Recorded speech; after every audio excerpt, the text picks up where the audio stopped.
മലപ്പുറം താനൂരിൽ നിന്നും കാണാതായി മുംബൈയിൽ കണ്ടെത്തിയ 2 കുട്ടികളെയും പൂനെ CRPF ഇന്ന് കേരള പോലീസിന് കൈമാറും.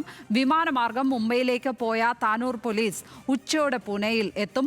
കുട്ടികളെ കണ്ടെത്തിയതിന്റെ വലിയ ആശ്വാസത്തിലാണ് രക്ഷിതാക്കൾ ഉള്ളത്. രക്ഷിതാക്കൾ മാത്രമല്ല, കേരളം ആകെ ആ ആശ്വാസത്തിലാണ് ഉള്ളത്. ആ കുട്ടികളെ കാണാതായ വാർത്ത അറിഞ്ഞിടം മുതൽ ഒരു വല്ലാതെ ആശങ്ക ഉണ്ടാകുന്ന ഒരു സാഹചര്യമായിരുന്നു. ഏതായാലും ആ ആശങ്കകൾക്ക് അവസാനമായിരിക്കുകയാണ്.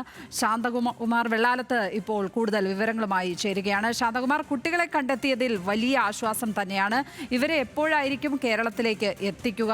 ഇവരിങ്ങനെ ഇറങ്ങിപ്പോകുവാനുള്ള കാരണം സംബന്ധിച്ച എന്തെങ്കിലും കാര്യങ്ങൾ നമുക്കിപ്പോൾ അറിയാൻ കഴിയുന്നുണ്ടോ? എന്താണ് അന്വേഷണ ഉദ്യോഗസ്ഥർ പറയുന്നത്?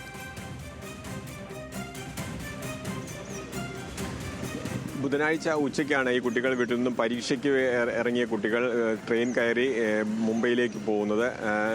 ഇപ്പോൾ കുട്ടികൾ മുംബൈയിൽ പൂനെയിലാണുള്ളത്.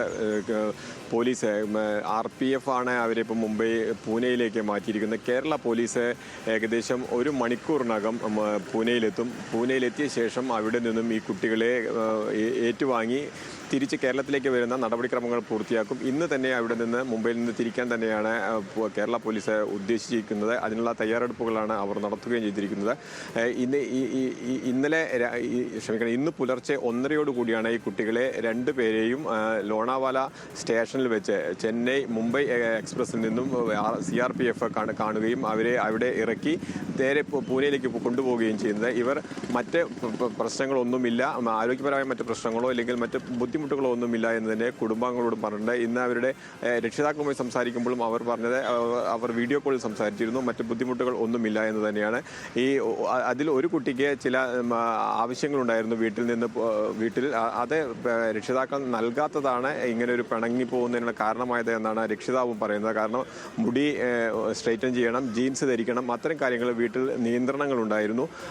അതിനെല്ലാം ബഹളം ഉണ്ടാക്കുകയും ഈ കുട്ടി ചെയ്തിരുന്നു എന്നാണ് പറയുന്നത്. അത് രക്ഷിതാക്കളിൽ നിന്ന് ഇവയൊന്നും അനുമതി കിട്ടാത്തത് കൊണ്ട് ഒരു വികാരത്തിൻ്റെ ഫലമായാണ് ഈ കുട്ടി മറ്റൊരു സുഹൃത്തുമായി ചേർന്ന് പോവുകയും ഒപ്പം തന്നെ ഇൻസ്റ്റാഗ്രാമിൽ പരിചയപ്പെട്ട ഒരു യുവാവിനെയും കൂട്ടിയാണ് ഇവർ കോഴിക്കോട്ട് നിന്നും മുംബൈയിലേക്ക് പോയത് എന്നും പോലീസിന് മനസ്സിലായിട്ടുണ്ട്. ഈ യുവാവിനെ കുറിച്ചും പോലീസ് അന്വേഷിക്കുകയാണ്. യുവാവും പോലീസിൻ്റെ നിയന്ത്രണത്തിൽ തന്നെയാണ് ഉള്ളത്.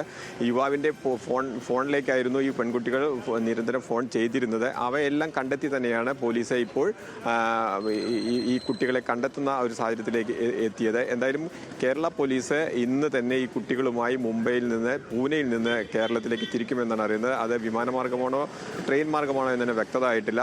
ട്രെയിൻ മാർഗമാണെങ്കിൽ നാളെ വൈകുന്നേരത്തോടു കൂടി മാത്രമേ കേരളത്തിലെ എത്താൻ കഴിയുകയുള്ളൂ. ഇതുമായി ബന്ധപ്പെട്ട കൂടുതൽ വിവരങ്ങൾ താനൂർ DYSP ആണ് നൽകേണ്ടത്. താനൂർ DYSP ഓഫീസിലാണ് ഇപ്പം നമ്മളുള്ളത്. അദ്ദേഹം ഓഫീസിലേക്ക് എത്തിയിട്ടില്ല.